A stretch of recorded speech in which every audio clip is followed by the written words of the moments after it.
first of all, union members actually, despite what you may hear about the working class, about reactionary unions, from what you may hear from this podcast, about reactionary union members, yada, yada, yada, union members voted for Kamala Harris 57%.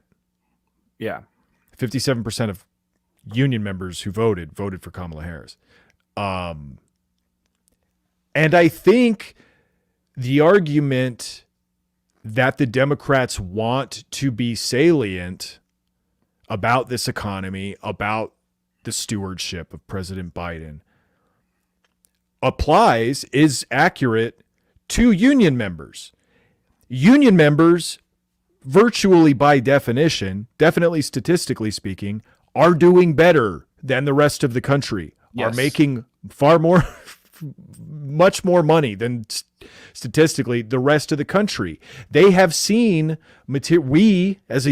have seen material benefits during the Biden administration, not necessarily because of the Biden administration, although the NLRB did help. So it makes sense. It's still a crazy low number for what you would expect from union members, but not all union members are like self-aware, pro-union, for whatever reason, union members. But for the rest of you guys, not me, I'm again cool guy with a union. It's not the same system. Exactly. It's the same system, but you don't have the same power within it, And so what I'm saying is, union members, we have a privilege, and we need to get rid of that privilege. We need to make sure that we don't get a raise, that we take our levels down to the median. I'm just kidding, but I don't want to do that. Well, don't you want your company to make more money by paying you less? Come on, think about the economy. I'm trying to imagine a successful, like, organizational tactic that involves calling union members privileged, and it's not. I think I'm almost there, is what I'm saying, folks. Well, I mean, maybe from the outside I can do it. It's just like, because they are forgetting that most people aren't in a union, period. Yeah, and that a union is the only way to actually have a fair shake that they always talk about in this system.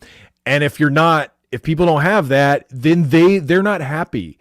And and the larger point is, like, the exit surveys, the polls leading up to the election, were saying that like 60% of people didn't think the country was going in the right direction. Yeah.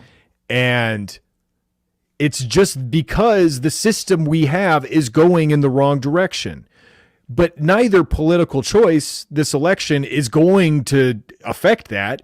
We're living under a whatever capitalist system, late capitalist system.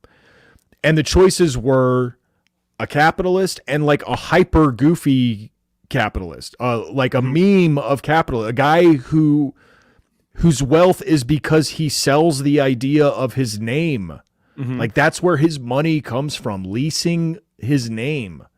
Just like the least contribution anybody has ever fucking given to the world, like the perfect capitalist, and so people think, hey, this guy's fucking weird.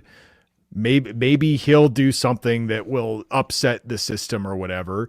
And when it's that weird guy or Kamala Harris, like, and you're wanting to change the direction of the country, it's not hard to see why people who are motivated by wanting to change the country would go for Trump or switch to Trump. We also have Trump talks a lot about, like, kind of being like self-sufficient and kind of being like a small business owner type thing, and like that's how you can protect your rights as a worker, is to work for yourself and to, like, call your own shots, where it's like everybody else needs a separate apparatus to protect those rights through the union. Like, if you need an apparatus to protect yourself from the country you live in, like, maybe that's the fucking problem.